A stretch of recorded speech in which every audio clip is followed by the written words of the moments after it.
Hi students, வணக்கம். இப்போ என்ன பார்க்க போகிறோம்? இயல் 2 எடுத்துக்காட்டு 2.6 என்ன கொடுத்துருக்கான்? பக்க அளவு 17 சென்டிமீட்டர் மற்றும் உயரம் 8 சென்டிமீட்டர் கொண்ட ஒரு சாய் சதுரத்தின் பரப்பளவு. பக்க அளவு = 17 சென்டிமீட்டர். ஓகே, அதை பீன்னு வச்சுக்கிறணும், அடிப்பக்கமாக வச்சுக்கிறணும். ஓகே, உயரம் 8 சென்டிமீட்டர், அதை ஹெச்ன்னு வச்சுக்கணும். ஸோ சாய் சதுரத்தின் பரப்பளவு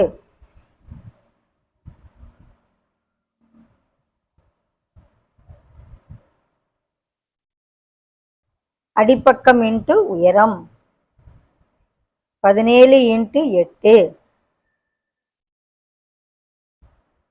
136 சதுர சென்டிமீட்டர்.